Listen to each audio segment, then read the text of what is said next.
Luffy को kidnap कर लिया है। अबे कहाँ लेकर चला गया वो लूफी को, उसको ढूंढ। और इस तरफ ये पायरेट लूफी को समुद्र के अंदर फेंक देता है और लूफी को ऐसे तड़पता हुआ देखकर ये पायरेट जोर जोर से हंसने लग जाता है। और तभी अचानक से इस आदमी के पीछे एक सी मॉन्स्टर आ जाता है और इस पायरेट और उसकी बोट को दोनों को खा जाता है। और तभी ये सी मॉन्स्टर लूफी को भी खाने ही वाला होता है, पर तभी शैंक्स यहाँ पर आकर लूफी को बचा लेता है। शैंक्स और ये सी मॉन्स्टर एक दूसरे को देखते हैं और शैंक्स को देखकर ये सी मॉन्स्टर भाग जाता है डरकर। लूफी रोने लग जाता है। अरे बच्चे सब कुछ ठीक है, रो क्यों रहे हो? तुम्हारा शुक्रिया, पर तुम्हारा हाथ। शैंक्स का एक हाथ उस सी मॉन्स्टर की वजह से कट चुका है। अरे बच्चे ये तो एक छोटी सी कुर्बानी थी तुम्हारे लिए। अब अगले दिन ये सभी लोग यहाँ से जाने लगते हैं और शैंक्स के यहाँ से जाने से पहले लूफी ने कहता है तुम देखते जाओ, मैं एक दिन किंग ऑफ पायरेट्स बनकर रहूंगा और वन पीस के खजाने को जरूर हासिल करूंगा। अच्छा बच्चे तो तुम उनको भी सरपास करने वाले हो? हाँ गुड गुड। और शैंक्स लूफी के सर के ऊपर अपनी टोपी को डाल देता है। ठीक है बच्चे ये टोपी आज से तुम्हारी है, तुम्हें इस टोपी का ख्याल रखना है। अलविदा मेरे दोस्त। और लूफी ये सारी बातें सुनकर रोने लग जाता है और जाते जाते शैंक्स अपने मन में सोचता है लूफी मुझे तुम पर पूरा भरोसा है, एक दिन तुम जरूर किंग ऑफ पायरेट्स बनोगे। अब इसके बाद हम वापस से प्रेजेंट में आ जाते हैं और लूफी उस टोपी को पहन लेता है। जोरो को बहुत ज्यादा भूख लग रही होती है और लूफी अपने हाथों को एक्सटेंड करके किसी गुलेल की तरह खुद को एक चिड़िया के ऊपर फेंकता है। पर ये एक नॉर्मल पक्षी नहीं होती है, ये पक्षी एक मॉन्स्टर होती है और ये लूफी को पकड़ लेती है। लूफी उसकी चोंच में अटक जाता है। अबे गधे तुझे पता नहीं चलता कि वो एक मॉन्स्टर है? क्या सोच रहा था तुम्हें? अब मुझे तुझे बचाना पड़ेगा। और जोरो तेजी से उस बोट को चलाने लगता है लूफी को बचाने के लिए। और तभी हम इन तीनों पायरेट्स को भी देखते हैं जिन्हें नामी ने धोखा देकर समुद्र के अंदर मरने के लिए छोड़ दिया था। और जोरो इनकी हेल्प करने के लिए इन्हें अपनी बोट के अंदर ले लेता है। पर बोट पे चढ़ते ही ये तीनों जोरो को अपनी तलवार दिखाते हैं। ये बोट अब हमारी होती है, हम बगी के आदमी है। क्या बात है? फिर से बोलियो। पर जैसे ये तीनों देखते हैं कि ये जोरो है, ये तीनों बुरी तरह से डर जाते हैं और बोलते हैं अरे सर कैसी है जोरो, हमें माफ करना, हम तो मजाक कर रहे थे। हाँ ठीक है, पर कैप्टन बगी कौन है? अरे सर आपको कैप्टन बगी के बारे में नहीं पता, उन्होंने एक डेविल फ्रूट खाया था और उसकी वजह से उनके पास जबरदस्त ताकत आ चुकी है। और इस तरफ हम नामी को देखते हैं जो कि एक मैप लेकर भाग रही है और इसके पीछे बहुत सारे गुंडे पड़ रखे हैं। और इस तरफ हम कैप्टन बगी को देखते हैं और देखता है कि लूफी एक पक्षी की चोंच के अंदर फंस रखा है। कैप्टन बगी क्या हम इसे मार डाले? हाँ इसे जितना जल्दी हो सके उड़ा दो। और कैप्टन बगी के ऑर्डर पर लूफी के ऊपर तोप चला दी जाती है और लूफी नीचे गिरने लगता है। पर लूफी को कुछ नहीं होता क्योंकि वो रबड़ का बना हुआ है। और तभी लूफी अपने सामने नामी को देखता है। अरे बॉस अब आ गए, प्लीज मुझे बचा लो। तो कौन है और मुझे बॉस क्यों कह रही है? दरअसल नामी की ही एक चाल होती है ताकि इन गुंडों को लगे कि ये लूफी इसका बॉस है और इस मौके का फायदा उठाकर ये लड़की यहाँ से भाग जाती है लूफी को फंसाकर। तो ये है ना इसका बॉस, अब तो हो गया बेटे। अरे यार कुछ खाने को है क्या? और तभी इनमें से एक गुंडा लूफी की एक पंच मार देता है और लूफी की हेड दूर जाकर गिरती है। लूफी को इस बात पर बहुत ज्यादा गुस्सा आता है और उस पर एक जोरदार पंच मार देता है। अगर मेरी हेड को तुमने टच भी किया तो अगली बार तुम्हारी जान ले लूंगा। लूफी अपने हाथों को बड़ा करता है और अपनी गम पिस्टल का यूज करके इन तीनों पायरेट्स को हरा देता है। नामी ये सब एक छत के ऊपर खड़ी होकर देख रही होती है। क्या बात है, तुम तो बहुत ज्यादा स्ट्रांग हो। मेरा नाम नामी है और मैं एक चोर हूँ, मैं पायरेट्स को लूटती हूँ। क्या तुम मुझे अपनी टीम में ले सकते हो? नहीं तेरे जैसी फालतू लड़कियों की हमें जरूरत नहीं, फिलहाल तो मुझे बहुत ज्यादा भूख लग रही है यार। अच्छा ऐसी बात है तो ठीक है, मैं तुम्हें खाना खिलाती हूँ। क्या सच में? और इस तरफ हम कैप्टन बगी के हेडक्वार्टर्स के अंदर देखते हैं और इसका एक गुंडा इसे बताता है कि एक लड़की इनका मैप चुराकर भाग गई है। और तभी गलती से कैप्टन बगी का एक आदमी इसकी नाक की मजाक उड़ा देता है क्योंकि कैप्टन बगी की नाक बहुत ज्यादा बड़ी है और गोल मटोल सी है, किसी जोकर की तरह। क्या कहा तूने? फिर से कहिए जरा। भाई साहब ये तो गया भाई, ये नहीं बचता अब। और कैप्टन बगी बिना हाथ लगाए इस पायरेट की गर्दन को पकड़ लेता है और उसे हवा में उठा लेता है बिना हाथ लगाए। माफ करना कैप्टन बगी, आगे इससे ये गलती नहीं होगी। और कैप्टन बगी उसे माफ कर देता है। और इस तरफ नामी लूफी को एक बर्गर खिलाती है और लूफी को बताती है कि इसके पास ग्रैंड लाइन का मैप है, वही लोकेशन जहाँ पर वन पीस का खजाना मौजूद है। क्या बात है, क्या तुम्हें नक्शा दिखना आता है? हाँ मुझे आता है, मैं एक स्किल्ड नेविगेटर हूँ। क्या बात है, हम एक और क्रू मेंबर मिल गया। तुम्हें तो मैं अपनी क्रू मिलूंगा। और तभी नामी खिड़की के बाहर देखती है और दो गुंडे नामी को पकड़ने की बात कर रहे होते हैं क्योंकि इसने कैप्टन बगी का वो ग्रैंड लाइन वाला मैप चुरा रखा है। और तभी नामी दिमाग लगाती है ठीक है मैं तुम्हारी क्रू में शामिल होंगी, लेकिन तुम्हें मेरी कुछ शर्तों को मानना होगा। हाँ कौन सी शर्त? और इसके बाद नामी लूफी को रस्सी से बांध देती है। दरअसल मैं तुम्हें कुछ दूसरे पायरेट से मिलवाना चाहती हूँ। और अपना लूफी होता है एक नंबर का भला मानुस और उसकी बातों में आकर मान जाता है। और इस तरफ कैप्टन बगी बहुत ज्यादा गुस्सा कर रहा होता है, जल्दी से उसे मेरे सामने लेकर आओ, मैं किसी को नहीं छोड़ूंगा। और तभी नामी लूफी को पकड़कर उसके सामने लेकर चली जाती है और नामी कैप्टन बगी का मैप उसे लौटा देती है और बोलती है कि लूफी ने इस मैप को चुराया था। और कैप्टन बगी ये देखकर बहुत ज्यादा खुश हो जाता है। क्या मैं आपका क्रू ज्वाइन कर सकती हूँ प्लीज? ठीक है आज से तुम मेरे क्रू में हो। यस, इन्हें बुद्धू बनाना कितना आसान होता है। इसके बाद मैं इसका सारा सामान लूट लूंगी। और इन सभी ने लूफी को एक पिंजरे के अंदर बंद कर दिया है और इस सभी लोग नामी के आने की खुशी में एक पार्टी रखते हैं। और तभी कैप्टन बगी बोलता है आज मैं बहुत ज्यादा खुश हूँ, मेरी स्पेशल बगी बॉल को लाया जाए। और तभी एक बंदा इसकी स्पेशल बगी बॉल को लेकर आता है। नामी को समझ नहीं आता कि आखिर ये बगी बॉल है क्या। और तभी एक तोप के अंदर इस बगी बॉल को भरा जाता है और जैसे ही इस तोप को चलाया जाता है तो एक बहुत बड़ा धमाका हो जाता है और टाउन में सभी के सभी घर तबाह होने लगते हैं। जोरो भी इस धमाके को नोटिस करता है। बहुत बढ़िया, इस बगी स्पेशल से और डेविल के फ्रूट की पावर से मैं जितनी भी ग्रैंड लाइन है उन सभी को कॉन्कर करूंगा। अरे नहीं नहीं ये काम मैं करने वाला हूँ। अरे सर ये थोड़ा सा नादान है, इसके बस की कुछ नहीं है। हाँ तो ठीक है, आज अपनी वफादारी को प्रूफ करने के लिए नामी आज लूफी को जान से मारेगी, वो भी इस स्पेशल बगी बॉल से। और कैप्टन बगी जबरदस्ती नामी को माचिस पकड़ा देता है और सभी पायरेट्स इसे चीयर अप करने लगते हैं। लगा दो,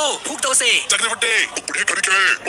पर नामी इस काम को करने के लिए राजी नहीं होती है क्योंकि नामी एक चोर है, कोई किलर नहीं। और तभी कैप्टन बगी का एक क्लाउन उस माचिस को छीन लेता है और वो उस तोप में आग लगा देता है। नामी को इस बात से बहुत ज्यादा गुस्सा आता है और अपनी जेब से एक हथियार निकालकर उस क्लाउन पर हमला करके उसे घायल कर देती है। नामी ये कैसा बिहेवियर है, मुझे माफ करना। और कैप्टन बगी नामी को मारने के लिए अपने कुछ गुंडों को भेज देता है उसके पास और नामी उन गुंडों से फाइट करती है। और इस तरफ लूफी बहुत ज्यादा घबरा जाता है क्योंकि इस पर एक तोप चलने वाली है। भाई पानी लेकर आओ यार, इसको बुझाओ कोई, मैं मरना नहीं चाहता। और तभी नामी उस तोप के पास जाती है और उस तोप को अपने हाथों से पकड़कर उस आग को बुझा देती है। पर इसकी वजह से नामी का हाथ जल जाता है और जोर से चिल्लाती है। ये देखकर लूफी हैरान रह जाता है कि नामी उसके लिए कितना कुछ कर रही है। दर्द हो रहा है। कैप्टन बगी के सभी पायरेट्स नामी पर हमला करने ही वाले होते हैं पर तभी जोरो यहाँ पर पहुंच जाता है और नामी को बचा लेता है। और मिलकर एक लड़की पर हमला कर रहे हो, शर्म नहीं आती तुम्हें? तुम कैसे मर दो? ऑरेंज बाल वाली लड़की, तुम्हें चोट तो नहीं लगी? नहीं मैं ठीक हूँ, मुझे कुछ नहीं हुआ। और सभी पायरेट्स जोरो को देखकर डर जाते हैं। जोरो अपने हाथों और मुंह में तलवार भर लेता है। मेरे आगे तुम्हारा ये 3 स्टाइल वाला हमला काम नहीं करने वाला। और तभी जोरो कैप्टन बगी का हाथ काट देता है और एक पैर भी। और कैप्टन बगी के सभी लोग हंस रहे होते हैं क्योंकि जोरो के पेट के अंदर किसी ने तलवार घुसा दिया है। और जैसे ही जोरो पीछे मुड़कर देखता है एक कटा हुआ हाथ हवा में उड़ रहा है। वो हाथ कैप्टन बगी के पास वापस से चला जाता है और जुड़ जाता है। भाई साहब ये कैसी भाई एबिलिटी की? चाप चाप, ये उसी फल का नाम है जो कि मैंने खाया था। साले बड़ी नाक वाले, तूने चीटिंग की है, तूने पीछे से उस पर हमला किया। अबे लूफी बेवकूफ, उसकी नाक के बारे में क्यों बोल रहा है? मरेगा भाई अभी। कैप्टन बगी अपने हाथ को अलग करके लूफी पर हमला करता है। लूफी उसके हथियार को अपने दांतों में पकड़ लेता है। जोरो यहाँ से भाग जाओ। और जोरो कैप्टन बगी से फाइट करना शुरू कर देता है और लड़ते लड़ते जोरो अचानक से पीछे जाता है उस तोप के पास। ए डरपोक, भागते कहाँ हो? आकर मेरा सामना करो। जोरो उस तोप के पास जाता है और अपने हाथों से उठाकर उसे पीछे की साइड को कर देता है जहाँ पर कैप्टन बगी खड़ा हुआ है। और अब ये तोप कैप्टन बगी के ऊपर पॉइंट कर रही है और नामी उस पर आग लगा देती है। यहाँ पर एक बहुत बड़ा धमाका हो जाता है। कैप्टन बगी मारा जाता है। जोरो लूफी को यहाँ से लेकर जाने लगता है। लूफी, ये लड़की कौन है? जोरो, ये एक नेविगेटर है और आज से हमारी एक क्रू की मेंबर है। ये हमें रास्ता दिखाएगी ग्रैंड लाइन तक का। और जोरो का बहुत सारा खून बह रहा होता है और तभी हम देखते हैं कि कैप्टन बगी मरा नहीं है। इन्हें क्या लगा कि मैं अपनी तोप से मारा जाऊंगा? हाँ मुझे क्या, तुम वहाँ पर हो? हाँ सर, मैं यहीं पर हूँ। अगर आपको बुरा ना लगे तो मैं जोरो का सर आपके पास लेकर आऊँ। हाँ ये बहुत ही अच्छा होगा, जल्दी जाओ। जोरो बहुत मुश्किल से लूफी को खींच रहा होता है। तभी नामी को याद आता है कि इस पिंजरे की चाबी उसके पास है। और जैसे ही इसे बाहर निकालती है तो यहाँ पर एक डॉगी इस चाबी को निकल जाता है। ये देखकर लूफी बहुत ज्यादा गुस्सा हो जाता है। साले तेरी वजह से मैं फंस गया यहाँ पे, वापस दे इसको। और तभी इस टाउन का मेयर यहाँ पर आ जाता है और बोलता है, चाओ चाओ को परेशान मत करो। मेयर देखता है कि जोरो